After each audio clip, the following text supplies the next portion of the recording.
Hello, I am Ankul, faculty of physics. और आज हम लोग बेसिकली वर्क एनर्जी थ्योरम पढ़ने वाले हैं कि वर्क एनर्जी थ्योरम का डेरिवेशन क्या होता है, कैसे उसको ड्राइव करते हैं, और उससे रिलेटेड हम कुछ क्वेश्चंस की भी बात करेंगे। तो चलिए आज इस वीडियो में हम यही सब बातें करने वाले हैं कि बेसिकली क्या वर्क एनर्जी थ्योरम होता है, कैसे उसको अप्लाई करना है, क्या उससे रिलेटेड क्वेश्चंस वगैरह हैं, उन सब की हम बातें करेंगे। तो चलिए हम हेडिंग लगाते हैं work energy theorem. Work energy theorem का डेरिवेशन वगैरह तो सबसे पहले वही लगा लेते हैं। वर्क एनर्जी थ्योरम, वर्क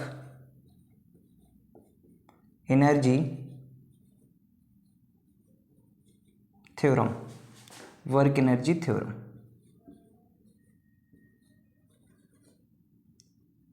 पहले हम इसके डेरिवेशन की बात करेंगे और उसके बाद हम इसके एप्लीकेशन वगैरह की बात करेंगे। तो इसका डेरिवेशन कहाँ से आता है, वो हमारा बेसिकली जो हम लोग एनएलएम के अंदर सेकंड लॉ ऑफ न्यूटन पढ़ते हैं उसी से अपन इसको डिराइव करेंगे। कैसे डिराइव करेंगे उसके बारे में अपन पहले बात करते हैं। तो डेरिवेशन की पहले मैं बात कर लेता हूँ। डेरिवेशन, तो डेरिवेशन में कहाँ से मैंने बोला है, अपन बात करेंगे कहाँ से, सेकंड लॉ ऑफ न्यूटन थे। तो सेकंड लॉ ऑफ न्यूटन भैया हमारा क्या कहता है, सेकंड लॉ ऑफ न्यूटन हमारा ये कहता है कि जो हमारा फोर्स होता है, नेट फोर्स इक्वल टू, हम लोग क्या लिखते हैं, m इंटू ए। ये हमारा होता है सेकंड लॉ ऑफ न्यूटन। ठीक है, तो हम यहाँ से क्या, ये जो हमारा एक्सीलरेशन है इसको मैं क्या लिख सकता हूँ, एक्सीलरेशन को हम लोग लिख सकते हैं v into d B upon d s. ये हमारा वो वाला, जैसे अपन एक्सीलरेशन के 3 रिलेशन लिखते हैं, अगर आप लोगों को याद हो तो a equal to D B upon D T, और a इक्वल टू क्या आ जाएगा हमारे पास, D square S upon D T square. एक वो रिलेशन होता है और तीसरा रिलेशन हमारे पास निकल के आता है a equal to v d B upon d s. तो ये वाला रिलेशन जो है हम इसमें अप्लाई करेंगे। कैसे अप्लाई करेंगे वो चीज़ ध्यान से सुनते जाना है इसमें। तो a की वैल्यू मैं यहाँ पे रख दूंगा, तो हमारे पास क्या निकल के आ जाएगा, यहाँ से हमारे पास निकल के आ जाएगा नेट फोर्स इक्वल टू क्या आ जाएगा, m इंटू, इसकी वैल्यू वहाँ पे रखते हैं तो हमारे पास निकल के आ जाएगा v into d B upon d s. ये चीज़ निकल के आ जाएगी। अब एक काम करते हैं, इस ds को इधर मल्टीप्लाई करते हैं, ये जो ds है ना इसको इधर लेके आ जाते हैं, तो हमारे पास यहाँ से निकल के आ जाएगा net force into D S, जो कि हमारा स्मॉल डिस्प्लेसमेंट है, और इधर हमारा क्या हो जाएगा m, और क्या बचेगा v इंटू डी बी। क्या इतनी बात क्लियर है सबको? अब एक चीज़ यहाँ पे ध्यान सुन लो, इसको मैं हटाता हूँ, इसको यहाँ पे एक समझो, जब भी हमें ऐसा दिखेगा तो हम क्या करने वाले हैं, इंटीग्रेट कर देंगे। क्या कर देंगे, इसको अपन दोनों तरफ इंटीग्रेट कर देंगे। तो कर दो भैया दोनों तरफ इंटीग्रेट। जब दोनों तरफ भैया अपन इंटीग्रेट कर देंगे तो ये वाली जो चीज़ है, net force into small displacement, force and displacement, ये बेसिकली क्या चीज़ है, ये हमारा नेट वर्क डन निकल के आ गया। क्या चीज़ निकल के आ गई हमारे पास, नेट वर्क डन। तो मैं इसको यहाँ पे लिखूंगा net work done by the forces equal to, क्या हमारे पास निकल के आ जाएगा, integration of m b into d b. तो m क्या है, मास ऑफ द ऑब्जेक्ट, इसको अपन ने बाहर ले लिया, तो अंदर क्या बच जाएगा हमारे पास, इसको मैंने अगर बाहर ले लूँ, m को लिया मैंने बाहर, अंदर भी हमारे पास बच जाएगा v इंटू डी बी। अब मान लो कि हमारा जो स्पीड है वो इनिशियल स्पीड से फाइनल स्पीड तक चेंज हो रहा है, तो लिमिट हमारी लोअर लिमिट लग जाएगी इनिशियल, और फाइनल लिमिट लग जाएगी हमारे पास बी एफ। आई इनिशियल को रिप्रेजेंट कर रहे हैं, एफ फाइनल को रिप्रेजेंट कर रहे हैं। तो नेट वर्क डन, इसको अपन बार बार लिखने से बढ़िया है अपन क्या लिखेंगे, डब्लू नेट इक्वल टू क्या आ जाएगा हमारे पास, m, इसका इंटीग्रेशन कितना आ जाएगा, v स्क्वेयर अपॉन 2, लिमिट हमारा इनिशियल लिमिट से फाइनल लिमिट। ठीक है, इनिशियल वेलोसिटी से फाइनल वेलोसिटी। तो यहाँ से हमारे पास क्या निकल के आ जाएगा, net work done equal to, इसको रखो तो रखते हैं तो हमारे पास आ जाएगा हमारे पास m फाइनल वेलोसिटी का square upon 2 minus initial velocity का स्क्वायर अपॉन 2। बोलो बात क्लियर यहाँ तक सबको, कोई दिक्कत परेशानी यहाँ तक? अंदर मल्टीप्लाई कर दो भैया इसको, तो हमारे पास आ जाएगा net work done equal to क्या आ जाएगा हमारे पास भैया, ये हमारे पास निकल के आ जाएगा m फाइनल स्पीड का स्क्वायर अपॉन 2 माइनस का m इनिशियल स्पीड का स्क्वायर अपॉन 2। ये कुछ चमका, ये अपने को कुछ दिख रहा है, ये हमारा क्या है फाइनल काइनेटिक एनर्जी और ये हमारे पास क्या है इनिशियल काइनेटिक एनर्जी। तो मैं क्या लिख सकता हूँ यहाँ से, ये हमारे पास जो निकल के आ जाएगा, ये जो हमारे पास रिलेशन निकल के आया है, ये जो हमारे पास रिलेशन निकल के आया वो क्या निकल के आ गया कि नेट वर्क डन, जो भी टोटल वर्क डन है by the all the forces, क्या लिख सकते हैं हम लोग फाइनल का काइनेटिक एनर्जी माइनस का इनिशियल काइनेटिक एनर्जी। तो इसी को मैं क्या लिख दूंगा, ये हमारे पास निकल के आ जाएगा work done by all the forces या net work done equal to change in kinetic energy. ये चीज हमारे पास निकल के आ गई है। क्या इतनी बात समझ में आती है? जो नेट वर्क डन है इसी को मैं ऐसे भी लिख सकता हूं क्या कि जो भी हमारे फोर्सेस काम कर रहे होंगे, क्योंकि हमने basically conservative force, non conservative force वगैरह क्या होते हैं वो इससे पहले अपन बात कर चुके हैं उसकी, ठीक है। तो जो हमारे पास आ जाएगा इसी नेट वर्क डन को मैं और कैसे लिख सकता हूँ, ये बात समझ में कि अपन ने basically second law of Newton से कैसे अपन ने वर्क एनर्जी थ्योरम को निकाल दिया। इसी को बेसिकली वर्क एनर्जी थ्योरम बोलते हैं कि work done by the net forces equal to change in kinetic energy. ये हमारा होता है वर्क एनर्जी थ्योरम। क्या इतनी बात समझ में आती? तो कहीं ना कहीं हमें ये बात समझ में आ रही है सर कि जो हमारा वर्क एनर्जी थ्योरम है it is the scalar form of the second law of Newton. ऐसा हम बोल सकते हैं कि जो हमारा वर्क एनर्जी थ्योरम है वो क्या है स्केलर फॉर्म ऑफ जो हमारा सेकंड लॉ ऑफ न्यूटन है उसकी स्केलर फॉर्म है, क्योंकि जो अपन ने नेट फोर्स लिखा है ये हमारा क्या है it is the second law of Newton, ठीक है। मतलब उसकी स्केलर फॉर्म है, स्केलर फॉर्म, स्केलर फॉर्म। क्या मैं इस बात को समझा पा रहा हूँ? ठीक है, कोई दिक्कत परेशानी? तो यहाँ पे मैं लिख सकता हूँ क्या कि इसी वर्क एनर्जी थ्योरम को लिखने का और तरीका क्या हो सकता है, ठीक है। तो ये हमारे पास आ जाएगा work done by conservative force plus work done by non conservative force plus work done by external force equal to क्या लिख सकता हूँ भैया मैं चेंज इन काइनेटिक एनर्जी। ये हमारे पास निकल के आ गई, ये चीज हमारे पास निकल के आ गई। तो यही जो हमारा है इसको अपन क्या बोलते हैं, ये जो चीज है इसी को अपन बोलते हैं work energy theorem, work energy theorem, work energy theorem. बड़ी काम की चीज़ है ये हमारे लिए, मोस्ट इंपॉर्टेंट है क्योंकि कई सवाल इससे रिलेटेड आते हैं, ठीक है। मोस्ट इंपॉर्टेंट है work done by conservative force, work done by non conservative force, work done by external force equal to हमारे पास क्या आ जाएगा चेंज इन काइनेटिक एनर्जी। तो ओवरऑल मोटे मोटे तौर पे मैं क्या लिख सकता हूँ, अगर मुझे इसको और लिखना है तो मैं क्या लिख सकता हूँ इसको कि जो हमारे पास work done by all the forces, work done by all forces, all forces किसके बराबर आता है हमारे पास change in kinetic energy, change in kinetic energy, change in kinetic energy, change in kinetic energy. क्या इतनी बात समझ में आती है? तो ये हमारे पास work done by all the forces किसके बराबर आ जाएगा चेंज इन काइनेटिक एनर्जी के, और यही हमारे पास क्या होती है, यही होती है हमारे पास वर्क एनर्जी थ्योरम। बताओ यहाँ तक कोई दिक्कत परेशानी? हमने कैसे इसको ड्राइव किया, कैसे क्या किया है, क्या चीज़ें होती हैं वो हमें क्लियर होनी चाहिए। कैसा भी फोर्स दे रखा हो, चाहे हमारा कंजर्वेटिव फोर्स दे रखा हो, चाहे नॉन कंजर्वेटिव फोर्स दे रखा हो, चाहे हमें एक्सटर्नल वर्क डन दे रखा हो, कैसा भी फोर्स दे रखा हो हम वर्क एनर्जी थ्योरम को अप्लाई कर सकते हैं। क्या इतनी बात समझ में आती है? ठीक है, तो अब हम बेसिकली इससे रिलेटेड हम कुछ बेसिक सवालों को देखेंगे और इसको अप्लाई करना सीखेंगे कि कैसे इसको अपन अप्लाई करते हैं, तो वो हमारे लिए मेन मोटो हो जाता है। तो आइए इसके अपन एप्लीकेशन की बात करते हैं, और मैं सबसे पहले एक बेसिक से सवाल लूंगा जिसको अपन काइनेमेटिक्स में भी पढ़ते हैं, तो मैं सबसे पहले उसके बेसिक से सवाल की बात कर लेता हूँ।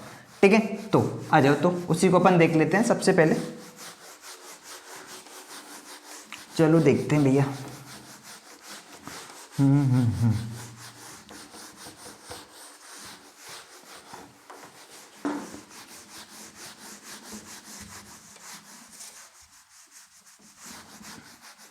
क्या है पहला सवाल? चलो देखते हैं, पहला सवाल देखते हैं। ये लो देखो क्या कह रहा है वो चीज़ ध्यान से सुनना। जैसे कि हम पहले सवाल की बात कर रहे हैं। सवाल में हमसे क्या बोला गया वो चीज़ ध्यान सुना। उसने हमें मतलब कि ये हमारा ग्राउंड सरफेस है, ये हमारा ग्राउंड सरफेस है, और यहाँ पे हमने क्या किया, किसी पॉइंट मास को रख दिया है जिसका मास m है, और इसको हमने रिलीज कर दिया। रिलीज करने का मतलब होता है कि हमने इसको इनिशियल स्पीड कुछ नहीं दिया है, इनिशियल स्पीड इसकी 0 है, ड्रॉप किया गया है, तो इनिशियल स्पीड इसकी 0 है, ऐसा सवाल में दे रखा है। और ये जो हाइट है हमारे पास, ये हाइट बेसिकली h हाइट है, जहाँ से अपन ने उस पत्थर को या उस पार्टिकल को रिलीज किया। ये जो भी हो सकता है, गेंद वगैरह तुम्हारी जो भी हो, उसमें लोड नहीं लेना इतना। तो इसको मैंने यहाँ से रिलीज किया है। सवाल में हमसे पूछ रखा है find speed of the ball या स्टोन, जो भी तुम्हें लेना है, बिफोर हिटिंग द ग्राउंड। सवाल में हमसे क्या पूछ रखा है, फाइंड स्पीड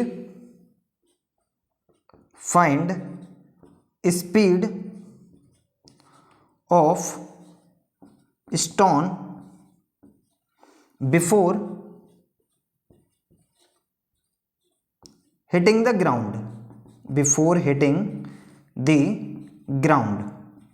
ग्राउंड को हिट करने से पहले हमें भैया इसकी स्पीड बतानी। मतलब कि ये हुआ है कि जब ये स्टोन, ये जो पत्थर है भैया, जब ये पत्थर जब इसको हिट कर रहा होगा, जब इससे टकरा रहा होगा, उस टाइम पे इसकी स्पीड क्या होगी वो हमसे पूछ रखा है, v हमसे पूछ रखा है। कैसे निकालेंगे? पहला बहुत ही सिंपल सा मेथड, क्या लगा दो, थर्ड इक्वेशन ऑफ मोशन लगा दो। ठीक है, तो पहले मेथड की बात कर लेता हूँ। फर्स्ट मेथड हमारा क्या है, फर्स्ट मेथड हमारा क्या है, third equation of motion. Third equation of motion क्या कहती है हमारी, v² equal to u² plus 2as। मुझे लगता है सबको लगानी आती है। इनिशियल स्पीड कितना हो जाएगा, 0 हो जाएगा सर। क्यों 0 हो जाएगा, क्योंकि रिलीज किया गया है। v² इक्वल टू 2, एक ही जगह में क्या लिखूंगा, एक चीज हमेशा याद रखना, जहां से भी अपन ड्रॉप करते हैं उससे नीचे के साइन नेगेटिव और उससे ऊपर के साइन पॉजिटिव। तो ऐसे समझो कि इधर के साइन हमारे हो जाएंगे पॉजिटिव, ये साइन लेने का इसमें तरीका होता है, और उससे ऊपर के साइन, सॉरी इससे नीचे के साइन नेगेटिव, सॉरी नेगेटिव, और उससे ऊपर के साइन पॉजिटिव। किससे ऊपर के साइन, जहां से भी अपन किसी भी पार्टिकल वगैरह को जहां से रिलीज करते या फेंकते हैं, जहां से भी फेंकते वगैरह हैं, तो वहां से उससे ऊपर के साइन पॉजिटिव, उससे नीचे के साइन नेगेटिव। तो हमारे पास जी तो कैसा रहता है, ऑलवेज इन डाउनवर्ड डायरेक्शन, तो इसका साइन कैसा लेंगे, माइनस, तो माइनस का जी, और एस क्या आ जाएगा, एस हमारा बन जाएगा ये एच कैसा होगा बताओ, बोलो पॉजिटिव नेगेटिव। क्यों सर नेगेटिव, क्योंकि नीचे है, तो ये हमारे पास आ जाएगा माइनस का एच। क्या माइनस को माइनस से मल्टीप्लाई करेंगे तो यहां से स्क्वायर हटेगा, तो सीधा मैं क्या लिख सकता हूं, v इक्वल टू √2gh। ये हमारा थर्ड इक्वेशन ऑफ मोशन से स्पीड निकल के आ गई। यही हमारा आंसर है। सबको आता है, ऐसा कोई इसमें बहुत बड़ा कष्ट नहीं है। लेकिन अब इसको सेकंड मेथड से करते हैं। कैसे सेकंड मेथड अपन अप्लाई करेंगे वो चीज़ ध्यान से सुनना। सेकंड मेथड इसमें कैसे अप्लाई करेंगे, मतलब वर्क एनर्जी थ्योरम हम कैसे लगाएंगे, क्योंकि हमारा मेन मोटो तो वही है कि वर्क एनर्जी थ्योरम को सिर्फ कैसे अप्लाई करें। तो by the work energy theorem, second method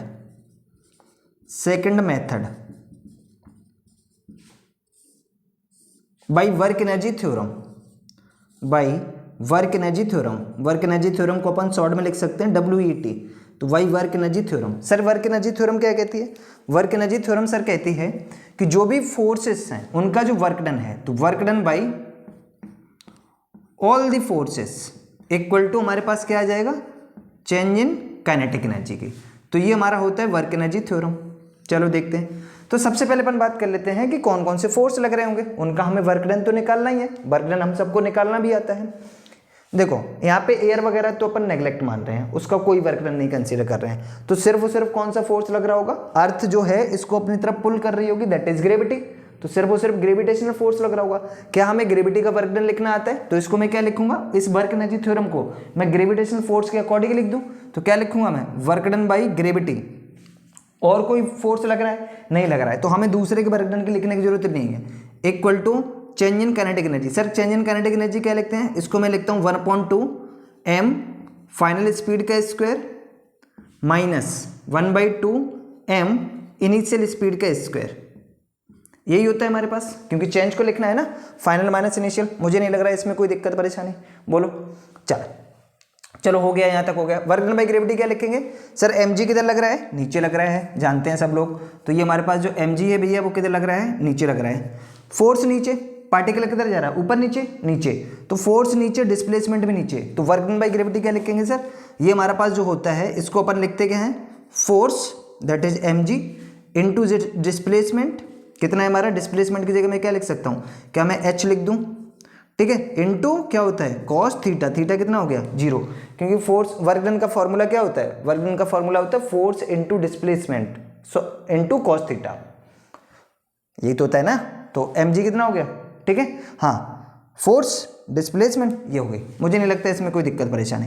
अब यहाँ पे आ जाओ सर, इनिशियल स्पीड कितना है? u, लेकिन u की तो वैल्यू 0 है, क्योंकि यही तुम्हारे पास क्या है? यही जो चीज़ है, ये जो चीज़ है, यही तुम्हारी इनिशियल स्पीड है ना। ये हमारी क्या है? Initial speed. तो ये तो हमारे पास 0 है, तो इसको तो कोई हमें दिक्कत परेशानी नहीं। इसको क्या लिखूंगा मैं? 1/2। मास कितना है? m है सर। ऑब्जेक्ट का मास कितना है? जो हमारा पत्थर है उसका मास कितना है? m। अच्छा, जब ये टकरा रहा है उस टाइम पे अपन ने स्पीड कितनी मानी है? v। यही हमारी फाइनल स्पीड होगी, तो मैंने लिख दिया v²। -0 लिखने की जरूरत नहीं है सर, cos 0 की वैल्यू 1 होती है। तो मैं इसको लिख सकता हूँ mgh इक्वल टू, सर क्या लिखूंगा? 1/2 mv²। कुछ कैंसिल हो रहा है? हाँ सर कैंसिल हो रहा है, m ने m को मार दिया। क्या मैं 2 को इधर मल्टीप्लाई कर दूं? हाँ कर दो। तो 2gh इक्वल टू, इधर कितना आ गया हमारे पास? b²। अच्छा सर समझ में आ गई यहाँ तक बात? कोई दिक्कत परेशानी? कोई नहीं। स्क्वायर हटा तो क्या आ जाएगा हमारे पास? रूट। तो क्या मैं लिख सकता हूँ? v equal to √2gh। ये हमारे पास बेसिकली स्पीड निकल के आ गई। अच्छा सर देखो, ये वाली चीज और ये वाली चीज क्या सेम ही आ रही है हमारे पास? तो चाहो तो वर्क एनर्जी थ्योरम लगाओ या फिर थर्ड इक्वेशन ऑफ मोशन लगाओ। इस क्वेश्चन में हम दोनों तरीके से इसको सॉल्व कर सकते हैं। मेरा काम था कि वर्क एनर्जी थ्योरम को कैसे अपन अप्लाई करते हैं, वो उसका अप्लीकेशन हमें समझ में आना चाहिए। बोलो सर, यहाँ तक कोई दिक्कत परेशानी? क्लियर यहाँ तक? पक्का? अच्छा, मैं यहाँ पे कुछ चीज़ें और बता दूँ। एक चीज़ समझो यहाँ पे, क्या कि सर यहाँ पे जो हमारी स्पीड है, जो हमारी स्पीड है बेसिकली, उसको मैंने क्या लिखा है? स्पीड है हमारे पास, स्क्वायर कर दो एक मिनट के लिए, तो हमारे पास आ गया है sir b² equal to 2gh है सर। अच्छा सर 2 कांस्टेंट है, g कांस्टेंट है, h तो चेंज हो सकता है, h तो हमारा चेंज हो सकता है ना। मैं इसको इस पार्टिकल को यहाँ से रिलीज करूँ, यहाँ से रिलीज करूँ, यहाँ से रिलीज करूँ, तो ये तो घट बढ़ सकता है ना। अगर हमारा h घट बढ़ सकता है, अगर हमारा h घट बढ़ सकता है, तो हमारा स्पीड भी जब ग्राउंड से टकरा रहा होगा तो घटी हुई मतलब कम भी हो सकती है, ज़्यादा भी हो सकती है। नहीं समझे सर? समझाता हूँ। जैसे मान लो कि मैंने पत्थर को, ऐसे समझो कि मैंने पत्थर को किसी हाइट से रिलीज किया, फॉर एन एग्जाम्पल मान लो 1 मीटर से, ठीक है। तो यहाँ पे वैल्यू कितनी रखेंगे? h की वैल्यू 1 रखेंगे, g की वैल्यू 10 रखेंगे, 1 × 10 10 हो गया, इंटू 2 20। तो v की वैल्यू हमारे b² की वैल्यू कितनी निकल के आई? 20। h इक्वल टू 1 रखने पे b² की वैल्यू निकल के आई हमारे पास 20। मैंने h की वैल्यू को बढ़ा दिया, कितना कर दिया? 4 कर दिया। 4 × 10 40, 40 × 2 कितना हो गया? 80। b² की वैल्यू निकल के आ रही है 80। इससे पहले वाले जब h इक्वल टू 1 लिया था तब b² की वैल्यू कितनी निकल के आई थी? 20। क्या जैसे जैसे मैं h बढ़ाते जा रहा हूं, क्या वैसे वैसे b² बढ़ता जा रहा है? मतलब कि जितना ज़्यादा ऊंचाई से, जितना ज़्यादा हाइट से अपन पत्थर को रिलीज करेंगे, तो जब वो ग्राउंड पे टकराएगा तो उतना ज़्यादा स्पीड से टकराएगा। अच्छा, जितने ज़्यादा स्पीड से टकराएगा इसका मतलब ये है कि जितना जब ये ग्राउंड पे टकरा रहा होगा उस समय इसके पास उतनी ज़्यादा काइनेटिक एनर्जी होगी। क्यों? क्योंकि काइनेटिक एनर्जी क्या होती है? काइनेटिक एनर्जी का जो हमारा फॉर्मूला होता है k इक्वल टू हम लोग लिखते हैं हाफ m स्पीड का स्क्वायर, हाफ mv²। क्या यही लिखते हैं? तो हमें एक चीज़ समझ में आई कि अगर हमारी जितनी ज़्यादा स्पीड होगी क्या उतनी ज़्यादा काइनेटिक एनर्जी होगी। अरे है, सुनो, कोई दिक्कत परेशानी यहाँ तक? तो ये बातें हमें समझ में आनी चाहिए, कुछ बेसिक बातें हैं कुछ ये, तो ये चीज़ हमें कुछ कुछ समझ में आनी चाहिए। मैं भी हो सकता है कल को तुमसे यहाँ से ये भी पूछ लिया जाए कि बताओ भैया स्पीड और हाइट के बीच में मतलब ग्राफ प्लॉट करके दिखाओ। तो क्या अपन इसमें ग्राफ भी प्लॉट कर सकते हैं? जैसे मान लो स्पीड को मैंने ले लिया बाई एक्सिस पे और इसको मैंने किस पे ले लिया है? इसको h को मैंने किस पे ले लिया है? x एक्सिस पे ले लिया है। तो क्या मैं इसको कंपेयर कर सकता हूँ? b² को मैंने क्या बोला? b² को मैंने ले लिया है सर कहाँ पे? एक्स। क्या इतनी बात समझ में आती? सॉरी बाई, कहाँ पे ले लिया अपन ने? बाई। तो इसको लिख सकता हूँ मैं बाई स्क्वायर, मतलब बी स्क्वायर को मैं बाई स्क्वायर से रिप्लेस कर सकता हूँ। एच को मैं किससे रिप्लेस कर सकता हूँ? एक्स से रिप्लेस कर सकता हूँ। तो हमारे पास जो इक्वेशन निकल के आई वो क्या निकल के आई? बाई स्क्वायर इक्वल टू कितना आ जाएगा हमारे पास? 2gx। क्या मैं ऐसे लिख सकता हूँ? अब ये जो हमारे पास है एक पैराबोलिक इक्वेशन है। कैसी इक्वेशन है हमारे पास? ये हमारे पास एक पैराबोलिक इक्वेशन है। क्या इतनी बात समझ में आती है? कैसी इक्वेशन है हमारे पास? एक पैराबोलिक इक्वेशन है। क्या इसका अपन ग्राफ बना सकते हैं? क्या अपन इसका ग्राफ बना सकते हैं? देखो इसका जो ग्राफ बन जाएगा वो कैसा बन जाएगा हमारा? इसका जो ग्राफ बन जाएगा वो कुछ इस तरीके का बन जाएगा। ये इस तरीके से ये हमारे पास आ जाएगा बाई और ये हमारे पास क्या आ जाएगा? एक्स। तो कुछ इस तरीके से अपन स्पीड और मतलब बाई और एक्स के बीच का कुछ ग्राफ बना सकते हैं। बोलो बात क्लियर यहाँ तक सबको? कोई दिक्कत परेशानी? ठीक है, तो ये चीज़ हमें यहाँ तक समझ में आनी चाहिए। आ जाओ और कुछ बातें करते हैं इसी के ऊपर, थोड़ा सा और थोड़े से लेवल को अपन बढ़ाते हैं इसी क्वेश्चन में। तो चल अब ध्यान सुनना, सेकंड क्वेश्चन की बात करते हैं। क्या कहता है हमारा सेकंड क्वेश्चन?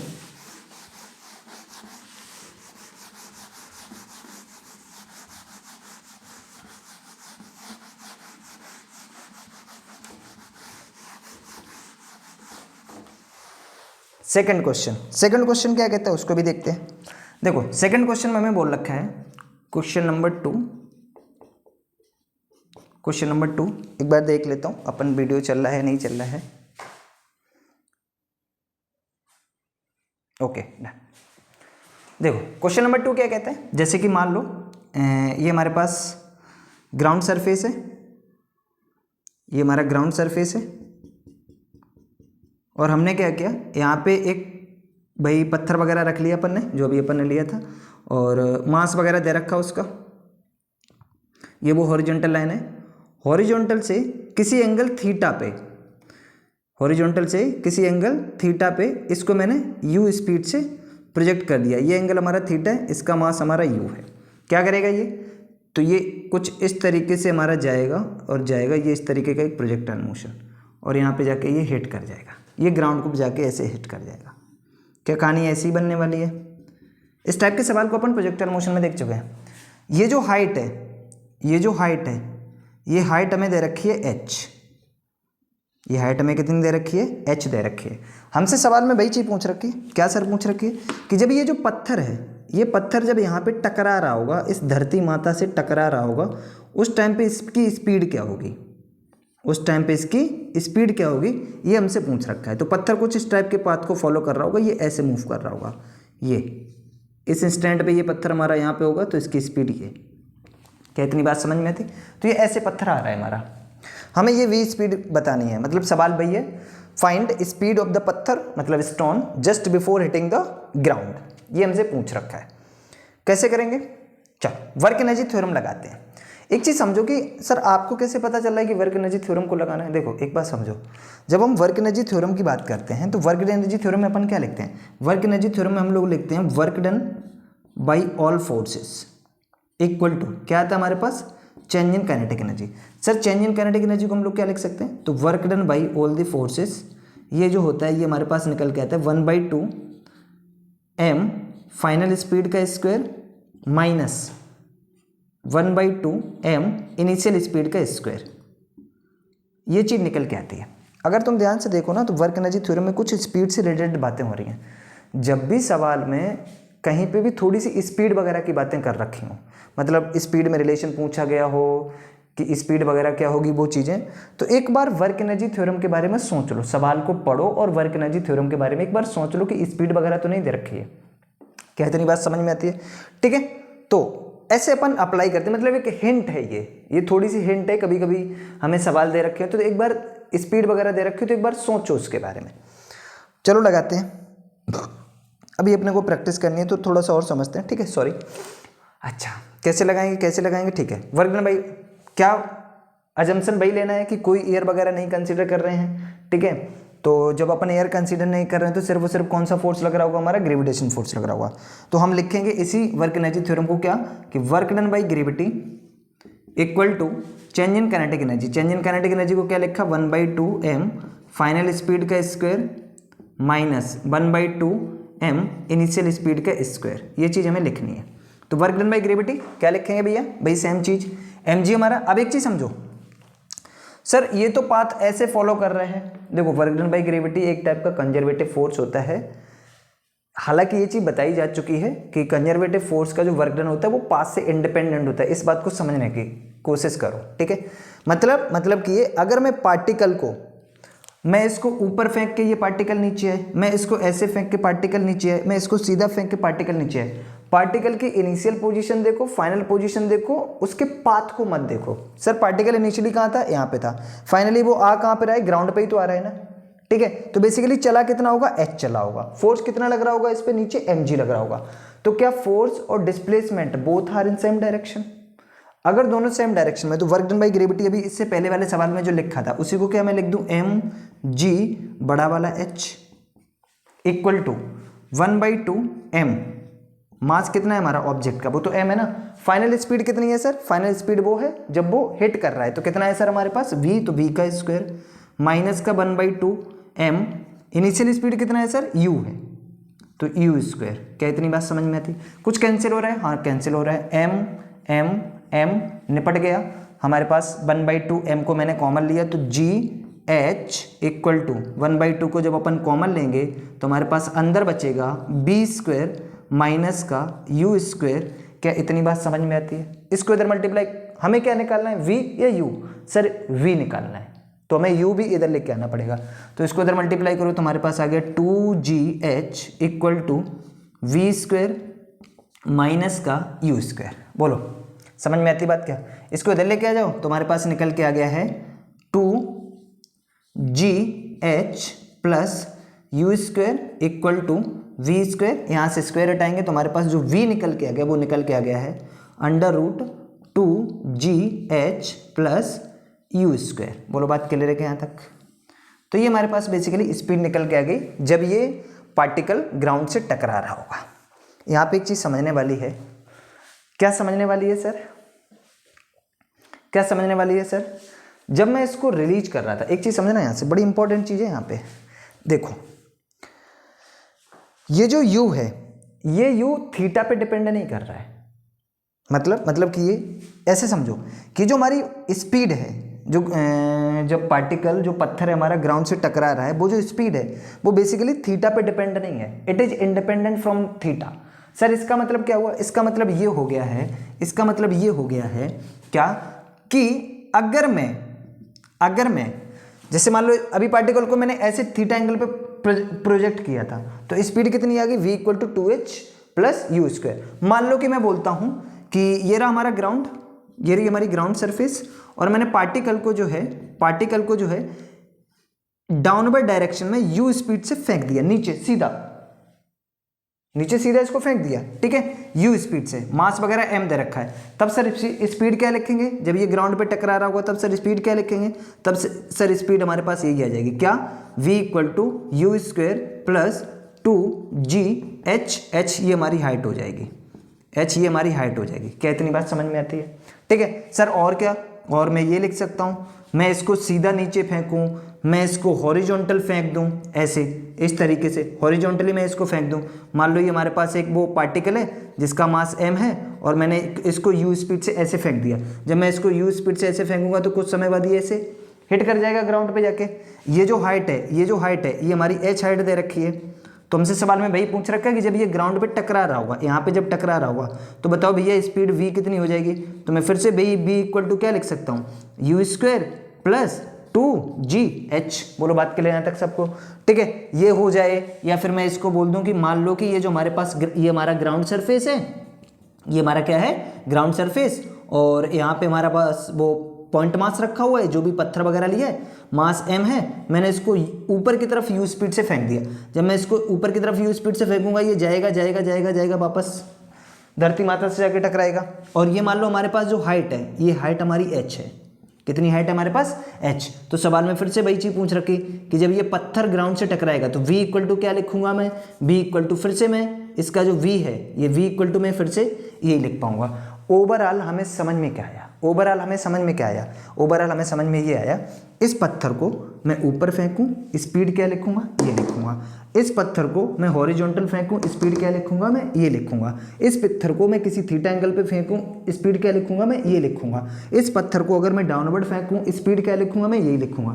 मतलब कि जब किसी भी सिचुएशन में इस पत्थर को फेंकें तो स्पीड हमारी क्या रहने वाली? यही रहने वाली है। It is independent from the theta, it is independent from the theta. क्या ये बात हम लोग यहाँ से सीख पाए हैं? बोलो बात करने तक सबको कोई दिक्कत परेशानी? पक्का? चलें आगे बढ़ जाएं। एक और सवाल अपन वर्क-एनर्जी थ्योरम पे करते हैं और छोटी छोटी बातें करते हैं। एक सवाल और लेते हैं वर्क-एनर्जी थ्योरम पे। क्या सवाल है? यहाँ तक आने के लिए? चलो इसको हटाते हैं।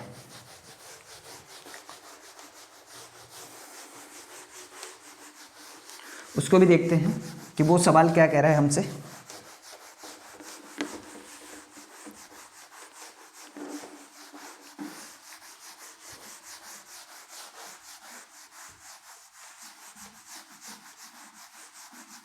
देखो सवाल हमारा ये है, सवाल हमारा ये है क्या कि हमसे बोल रखा है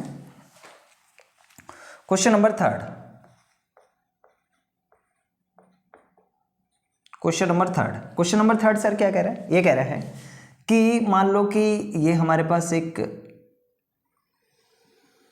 वेज है, कहानी कुछ इस तरीके की है,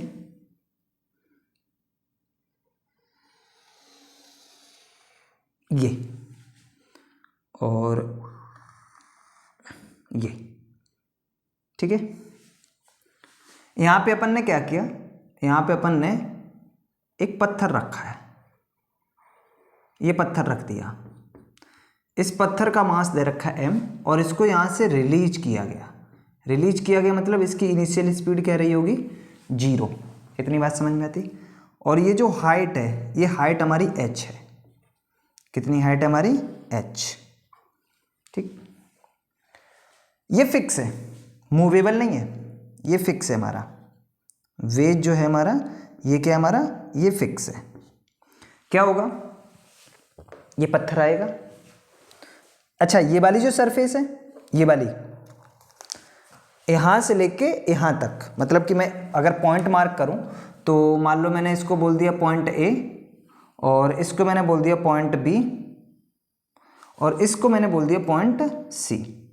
ठीक है, तो जो ए बी सरफेस है वो हमारी स्मूथ सरफेस है और जो बी सी सरफेस है वो रफ सरफेस है। ये हमारी रफ सरफेस है। ठीक है, अच्छा ये हमारी रफ सरफेस है। कैसी सरफेस है हमारी? Rough surface. और इसका कोफिशिएंट ऑफ फ्रिक्शन हमें दे रखा है म्यू। इसका कोफिशिएंट ऑफ फ्रिक्शन कितना दे रखा हमें? म्यू। सवाल में हमसे ये पूछ रखा है कि जब इस ब्लॉक को मैं रिलीज करूंगा तो ये सी पॉइंट पे जाके रुक जाता है, तो मुझे बताना है find the distance covered by the stone. ठीक है, कि इसने कितना डिस्टेंस कवर किया, मतलब हमसे ओवरऑल बीसी पूछ रखा है।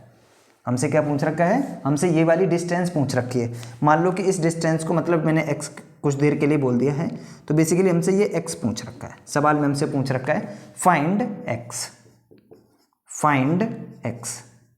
क्या इतनी बात समझ में आती है? ये सवाल में हमसे पूछ रखा है। कैसे सॉल्व करेंगे?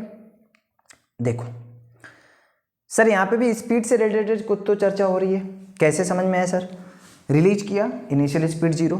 सर जब ये जो ब्लॉक है, मतलब जो भी हमारा पत्थर वगैरह है, मैं इसको हटाता हूँ, ये जो हमारा पत्थर है, ठीक है, ये जो हमारा पत्थर है, जब ये पॉइंट सी पे आ जाएगा, जब यहाँ पे आ जाएगा तो बेसिकली रेस्ट में आ जाएगा।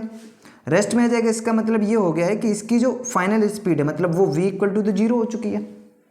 रिलीज किया गया, इनिशियल स्पीड भी 0 है, तो स्पीड से रिलेटेड कुछ तो बात हो रही है सर। स्पीड वगैरह कुछ कुछ बातें तो चल रही हैं, तो हमें वर्क एनर्जी थ्योरम के बारे में सोचना चाहिए। वर्क एनर्जी थ्योरम क्या कहती है? वर्क एनर्जी थ्योरम क्या कहती है कि work done by all the forces equal to change in kinetic energy. क्या मैं ये बात लिख सकता हूं? अब यहाँ पे कौन कौन से फोर्स लग रहे हैं? यहाँ पे सिर्फ ग्रेविटी नहीं लग रही है। देखो जब ये ब्लॉक, जब ये पत्थर यहाँ पे आ जाएगा, जब ये पत्थर यहाँ पे आ जाएगा, तो ये जो पत्थर जो है, ये पत्थर बेसिकली इस सरफेस से कांटेक्ट भी कर रहा है, तो ये बेसिकली नॉर्मल फोर्स ऐसे लगा रहा होगा। तो एक तो इस पे नॉर्मल फोर्स लग रहा होगा, एक तो इस पे क्या लग रहा होगा? Normal force. जब ये यहाँ पे आ जाएगा तब भी हमारा इस हॉरिजॉन्टल सरफेस से बेसिकली ऊपर की तरफ एक नॉर्मल फोर्स लग रहा होगा, और ये मूव तो हमारा इस डायरेक्शन में कर रहा है, कुछ स्पीड वगैरह, मान लो इस इंस्टेंट पे कुछ स्पीड है, यहाँ पे इस इंस्टेंट पे इसके पास कुछ ना कुछ स्पीड है। क्या इतनी बात समझ में आती है? ठीक है, मान लो यहाँ पे बी प्राइम है और यहाँ पे हमारी बी स्पीड है, जो भी स्पीड वगैरह है। हमें एक चीज़ तो समझ में आ रही है कि नॉर्मल फोर्स लग रहा है इस हॉरिजॉन्टल सरफेस पे, नॉर्मल एज वेल एज कौन सा और फोर्स लग रहा होगा, फ्रिक्शन फोर्स भी लग रहा होगा, क्योंकि रफ सरफेस है ना। तो कौन कौन से फोर्स हो गए? फ्रिक्शन, नॉर्मल, और नीचे आ रहा है तो ग्रेविटी। तो मैं यहाँ पे लिखूंगा work done by gravity plus work done by normal plus work done by friction equal to change in kinetic energy. जो हमें तीन फोर्स, जो भी फोर्स हमें दिख रहे हैं, हम उन फोर्सेस की बात कर रहे हैं। हमें सवाल में हवा वगैरह, एयर वगैरह की कोई बात नहीं कर रखी, तो हमें एयर फ्रिक्शन का वर्क डन लिखने की जरूरत नहीं है। Work done by gravity sir क्या लिखेंगे? कहाँ पे था? पॉइंट ए पे था, कहाँ पे आ गया है फाइनली? बी पे। तो बेसिकली यही तो चला है ना, चला तो ओवरऑल यहाँ से इस पॉइंट से लेके यहीं तक तो चला है ना, ऐसा चला सीधा, ये ऐसे तो समझ, पाथ तो ये पकड़ा, लेकिन आया कहाँ? इनिशियल से फाइनल। तो कितना हाइट चला? h, फोर्स कितना लग रहा है? mg। तो वर्क डन बाई ग्रेविटी क्या लिखेंगे? mgh लिख देंगे, plus work done by normal क्या लिखेंगे? देखो नॉर्मल फोर्स जो है वो हमारा बेसिकली स्पीड से कितना एंगल बना रहा है? 90 डिग्री। तो हम work done by normal force क्या लिख सकते हैं? 0 लिख सकते हैं। वर्क डन बाई नॉर्मल क्या लिख सकते हैं? 0। मतलब जब कांटेक्ट में तो जो work done by normal force है वो हमारा क्या है? 0। यहाँ पे भी वर्क डन बाई नॉर्मल क्या रहने वाला है? 0, क्योंकि 90, क्योंकि एफ एस कॉस थीटा लिखते हैं, theta between force and displacement. ये तो इतना बेसिक सी बात समझ में आनी चाहिए। अब यहाँ पे देखो वर्क डन बाई फ्रिक्शन क्या आ जाएगा? क्योंकि फ्रिक्शन इस पे थ्रू आउट द मोशन, कौन सा मोशन? बी सी, ये वाला जो मोशन है इस पे लगातार पीछे लग रहा है, कितना लग रहा है हमारे पास? एफ। क्या हम इस एफ की वैल्यू लिख सकते हैं? क्या हम फ्रिक्शन फोर्स की वैल्यू लिख सकते हैं? हाँ सर लिख सकते हैं। फ्रिक्शन फोर्स क्या होता है हमारे पास? Mu into N. Sir N किसके बराबर आ जाएगा? ध्यान से सुनना। अच्छा एम जी भी लग रहा है, एम जी ये लग रहा होगा, तो क्या मैं n equal to m g लिख सकता हूँ? तो ये हमारे पास आ जाएगा म्यू एम इंटू जी। ये हमारा बेसिकली फ्रिक्शन फोर्स है, और फ्रिक्शन फोर्स का वर्क डन क्या लिखेंगे? अच्छा फ्रिक्शन फोर्स किधर लग रहा है? पीछे की तरफ। स्टोन पत्थर किधर मूव कर रहा है? आगे की तरफ। तो दोनों के बीच का एंगल, ये एंगल कितना आ जाएगा हमारे पास?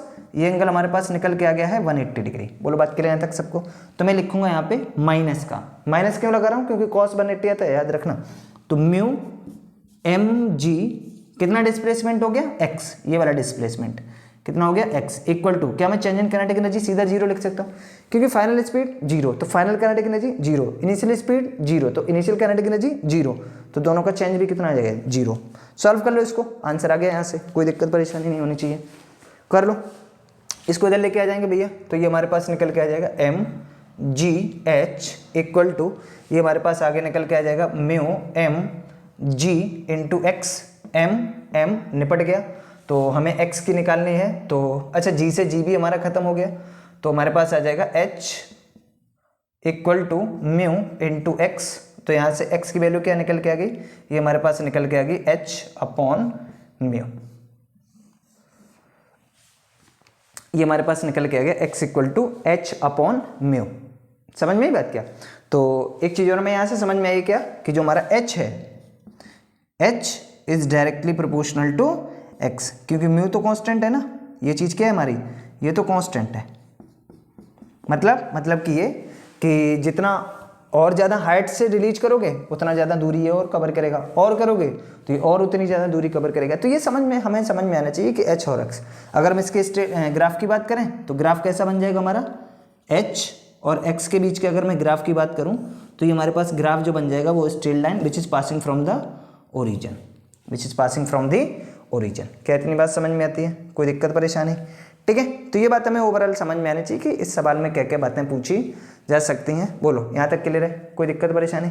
चलो एक और सवाल की अपन बात कर लेते हैं। वो सवाल हमारा क्या है बेसिकली, उसके ऊपर मैं आता हूँ, तो इसको अपन हटाते हैं, फिर उस सवाल की बात करते हैं।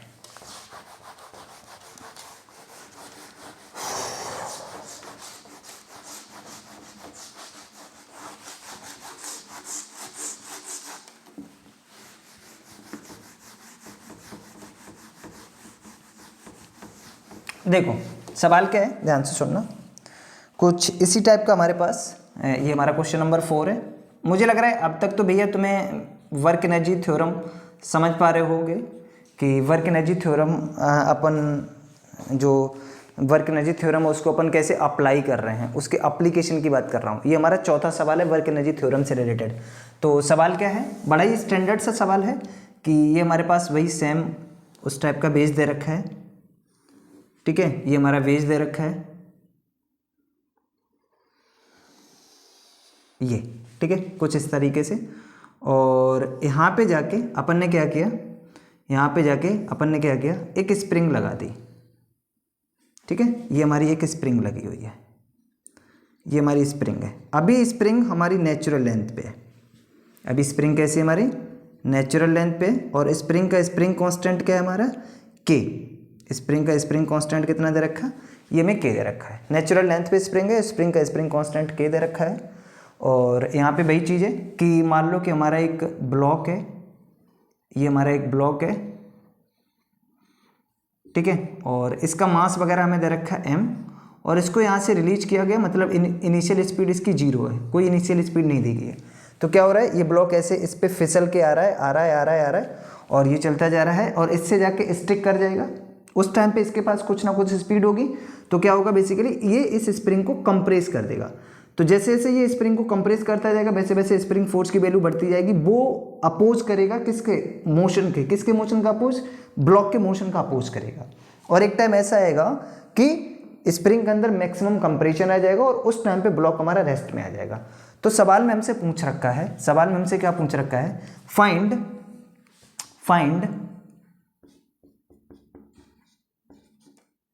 Maximum compression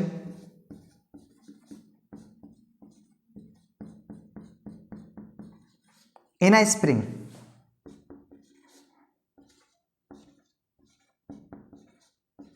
in a spring, ये हमसे पूछ रखा है सवाल में। करते, चलो करते, कैसे करेंगे देखो। एक चीज तो समझ में आ रही कि ब्लॉक रिलीज किया, स्प्रिंग से टकराएगा, स्प्रिंग को कंप्रेस करेगा, एक मैक्सिमम कंप्रेशन आएगा, वहाँ पे स्पीड इसकी 0 हो जाएगी। मतलब स्पीड से रिलेटेड बात हो रही है। किसके बारे में सोचना चाहिए, वर्क एनर्जी थ्योरम के बारे में। वर्क एनर्जी थ्योरम क्या कहती है कि जो भी हमारे पास फोर्सेस हैं उनका वर्क डन लिखो पहले।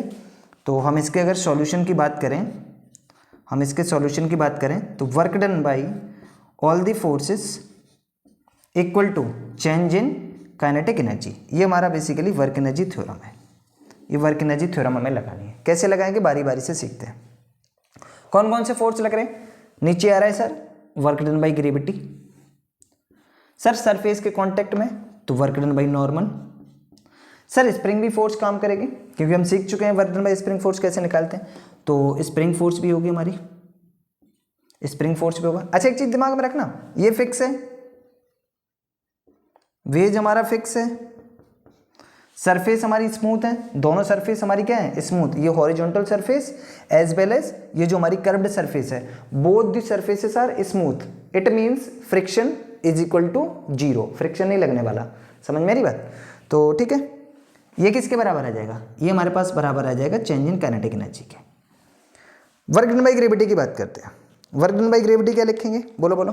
वर्क डन बाई ग्रेविटी अब तक तो रट गया होगा सर, यहाँ से आ रहा है इधर आ रहा है, ये इनिशियल पोजीशन ये final position. Work done by gravity mgh, क्योंकि हाइट ये मान लो दे रखी है h, ये वाली हाइट कितनी दे रखी है हमें, ये हाइट हमें दे रखी है h, तो वर्क डन बाई ग्रेविटी हम लोग क्या लिख देंगे mgh लिख देंगे। वर्क डन बाई नॉर्मल बोलो, क्या मैं 0 लिख दूं, हाँ लिख दो। क्यों सर 0 लिख दें, क्योंकि जिस टाइम पे ये ब्लॉक हमारा यहाँ पे होगा, जिस टाइम पे ये ब्लॉक हमारा यहाँ पे होगा, क्या नॉर्मल परपेंडिकुलर टू सरफेस लग रहा होगा, क्या ये ब्लॉक इस डायरेक्शन में मूव कर रहा होगा, क्या इन दोनों के बीच का एंगल 90 डिग्री आ चुका होगा, बोलो। क्योंकि वर्क डन बाई अगर मैं नॉर्मल फोर्स लिखता हूँ तो हमारे पास क्या आ जाएगा, force into displacement into cos theta, theta कितना 90 डिग्री, क्या मैं ये वैल्यू 0 आ जाएगी। तो इसीलिए जो work done by normal force है ये किसके बराबर आ जाएगा 0 के, ठीक है। तो ये जो work done by normal force है ये किसके बराबर आ जाएगा हमारा 0 के बराबर आ जाएगा, ये किसके बराबर आ जाएगा हमारा 0 के। तो मुझे नहीं लगता इसमें दिक्कत है, तो plus work done by spring force. अब एक चीज समझो कि मान लो फाइनली जो है मैं सिर्फ इस वाले पार्ट का डायग्राम बना रहा हूँ, इस वाले में फाइनली जो है मान लो कि जो हमारा ब्लॉक है इससे जाके टकराया, फाइनली जो ब्लॉक है हमारा इससे जाके टकराया, ठीक है, और मास m वगैरह है। अभी इसके पास कुछ स्पीड है, ये इधर मूव कर रहा होगा। जैसे ही मान लो ये मूव करेगा, ये जो जैसे ही कंप्रेस करना स्टार्ट करेगी, स्प्रिंग फोर्स जो है, स्प्रिंग जो है इस पर फोर्स इधर लगाएगी। एक टाइम ऐसा आएगा कि ये जो ब्लॉक है ये हमारा यहाँ पे आ जाएगा। अगर मैं इसका डायग्राम बनाऊँ तो मान लो चलते चलते कहानी कुछ ऐसी बन गई है कि ये जो कहानी है हमारी जो ऐसी है कुछ इस तरीके से कि ब्लॉक जो है हमारा यहाँ पे आ चुका है। ये जो ब्लॉक है हमारा कुछ इस तरीके की कहानी है कि ब्लॉक जो है हमारा कुछ यहाँ पे आ गया है, ये ठीक है, ये कंप्रेशन हो गया। ये मान लो x कंप्रेस कर गई, ये हमारा मैक्सिमम कंप्रेशन है। इतना स्प्रिंग मूव कर गई, क्या इतनी बात समझ में आ रही है? इतना स्प्रिंग जो हमारी मूव कर गई मतलब इतना कंप्रेस कर गई। अब यहाँ पे जाके इसकी स्पीड क्या हो चुकी? मान लो कि यहाँ पे स्पीड कुछ भी थी, यहाँ पे इसकी स्पीड फाइनल स्पीड कितनी हो गई है? 0 हो गई है। यहाँ पे फाइनल स्पीड इसकी कितनी हो गई है? 0। फाइनल स्पीड 0 हो गई। क्या इतनी बात समझ में आ रही? तो x कंप्रेस कर गई तो वर्क डन क्या लिखूंगा? वर्क डन में लिखता हूँ स्प्रिंग का क्या, माइनस का 1/2 k x स्क्वायर। x क्या है हमारा? मैक्सिमम कंप्रेशन, और k क्या है हमारा? k क्या है हमारा? इस स्प्रिंग का स्प्रिंग कांस्टेंट। बोलो बात के लिए sir final speed 0, initial speed 0, क्या मैं चेंज इन काइनेटिक एनर्जी सीधा 0 लिख दूं? बोलो सॉल्व कर लो इसको।